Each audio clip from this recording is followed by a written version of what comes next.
بسم الله الرحمن الرحيم. السلام عليكم ورحمة الله وبركاته.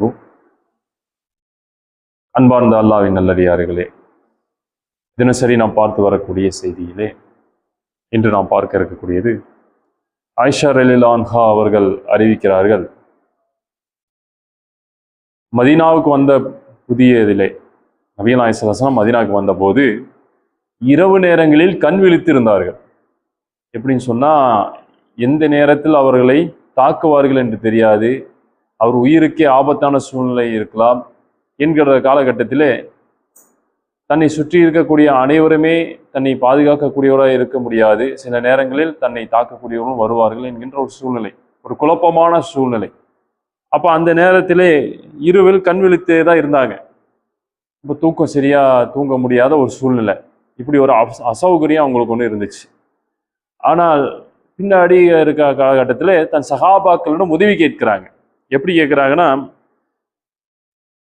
என் தோழரிடையே எனக்கு இரவில் காவல் காப்பதற்கு ஏற்ற மனிதர் ஒருவர் இருந்தால் நன்றா இருக்குமே, நான் ஒரு சிரமத்தில் இருக்கேன், இந்த தோழர்களில் யாராச்சும் ஒருத்தர் என்னோட சிரமத்தை போக்கக்கூடிய அளவிலே ஒருத்தர் காவல் காத்தா போதுமே, இரவு நேரத்தில் காவல் காக்கக்கூடிய ஒருத்தர் கிடைச்சா போதுமே என்கின்ற ஒரு அசௌகரியத்தை போக்கக்கூடிய ஒரு வாய்ப்பு கிடைக்குமான்னு சொல்லி கேட்டு விடுகிறாங்க. யார்கிட்ட? சகாபாக்கள் கேட்டு விடுறாங்க. அப்போ கேட்டுக்கொண்டு இருக்கும் போதே ஆயுதத்தின் சத்தம் கேட்குது. இப்ப நம்ம ஏதோ ஒரு பிரச்சனையை பத்தி பேசிட்டு இருக்கோம், இந்த பிரச்சனை வந்துடக்கூடாதுன்னு சொல்லிட்டு இருக்கோம். ஆனா அந்த நேரத்தில் இந்த பிரச்சனை வருதுன்னு தெரிஞ்சால் எப்படி இருக்கும்? நீ தயாராகல ஆயத்த படத்துல அப்படிங்கிற ஒரு சூழ்நிலையில, நான் இன்னும் ஆயத்தம் ஆகலைங்கிற ஒரு சூழ்நிலை, பிரச்சனை வந்துச்சுன்னா சமாளிக்க முடியாதே அப்படின்னு சொல்லி ஒரு ஆயுதத்தின் சத்தம் கேட்குது. அப்படியே திரும்பி பார்த்தா யாருதுன்னு நபிகள் நாயகம் ஸல்லல்லாஹு அலைஹி வஸல்லம் கேட்குறாங்க. உடனே அந்த கூட்டத்திலிருந்து ஒருத்தர் சொல்றாரு, வராரு வெளியே, சஅத் இப்னு அபி வக்காஸ் ரலியல்லாஹு அன்ஹு அவர்கள், யா ரசூலுல்லாஹ், நான் உங்கள் காவலுக்காக வந்திருக்கிறேன் என்று. நல்லா சிந்தித்து பாருங்க, தன் உயிரை பணயம் வைத்து ஒரு தூதரை பாதுகாக்க வேண்டிய மிகப்பெரிய ஒரு பொறுப்பு வந்துருச்சு. அவர் கேட்கவும் செஞ்சிட்டாரு, எனக்கு இப்படி ஒரு சூழ்நிலையில இருக்கு, எனக்கு உதவி செய்யுங்க என்று. தன் உயிரே போனாலும் பரவாயில்ல, தியாகத்தின் அடிப்படையில அவருக்கு வகை செய்தி வருது. இறை செய்தி மட்டும்தான் யார்கிட்ட? நபிகள் நாயகம் ஸல்லல்லாஹு அலைஹி வஸல்லம் மூலமா தான் கிடைக்கும், மற்ற யாருக்கும் அந்த தன்மை கிடையாது. நபிகமார்களுக்கு தான் அந்த தன்மை.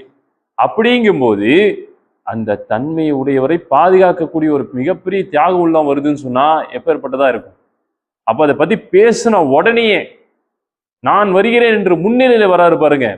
இன்று எத்தனையோ செய்திகளை நம்ம கேட்கிறோம், இன்னைக்கு மார்க்கத்துல எத்தனையோ செய்திகள் நம்ம காதில் விழுகாம கிடையாது. ஆனா நம்ம எத்தனை பேர் அதை செய்வதற்காக முன் வந்திருக்கோம்? கேட்கவே செஞ்சுட்டு இந்த மார்க்கத்தை இந்த நன்மைகளை செய்யுங்கப்பா அப்படின்னு சொன்ன பிறகு கூட நம்ம உள்ளத்துல அப்படிப்பட்ட ஒரு மாற்றம் வந்திருக்கா அப்படின்னு பாத்தீங்கன்னா, இனியே இதே மட்டும் கிடையாது. நாம் வெளியூருக்கு செல்லும் போதும் கூட பல பிரச்சனைகள் நமக்கு வரும்போது நாம் மார்க்கத்தின் அடிப்படையில் நடந்து கொள்கிறோமா? நல்லா சிந்தித்து பாருங்க. வெளியூர்ல தங்குறோம், நம்முடைய பாதுகாப்பு தன்மை குறித்து படைத்த இறைவனம் நாம என்னைக்கா சமர்ப்பிச்சிருக்கோமா? எனக்கு ஒரு பாதுகாப்பு வேணும் என்று. அப்ப அந்த வகையில சொல்லும் பொழுது, வெளியூரில் தங்கும் போது சொல்லக்கூடிய துஆவும் கூட நம்ம ஓதுவோம், அவுது பி கலிமாத்தில்லாஹி தம்மாத்தி மின் ஷர்ரி மா ஹலக் அப்படிங்குவோம். என்னது? முழுமையான அல்லாஹ்வின் வார்த்தைகளை கொண்டு அவன் படைத்த அனைத்தின் தீங்கை விட்டும் அவனிடம் பாதுகாப்பு தேடுகிறேன். அப்போ முழுமையான அல்லாஹ்வின் வார்த்தைகளை கொண்டு நாம பாதுகாப்பு தேடணும்னா யாரிடம் தகுதி வாய்ந்தது? அல்லாஹ்விடம் தான் கேட்க வேண்டும். அப்ப அவன் படைத்த அனைத்து தீங்கை விட்டும் எப்படி வேணா சிரமங்கள் வரலாம், அப்ப அந்த சிரமங்களை நாம் தாங்கிக் கொள்ளக்கூடியவராக இருக்க வேண்டும் என்று சொன்னால் அல்லாஹ்வுடைய உதவி தான் வரும். இந்த மார்க்கத்து சிரமமே வரலன்னு சொல்லல, சிரமம் வரும், அந்த சிரமத்தை தாங்கக்கூடிய ஒரு பக்குவத்தை எனக்கு கொடு என்று சொல்லக்கூடியதுதான் இந்த மார்க்கத்தின் செயல்பாடுகள்.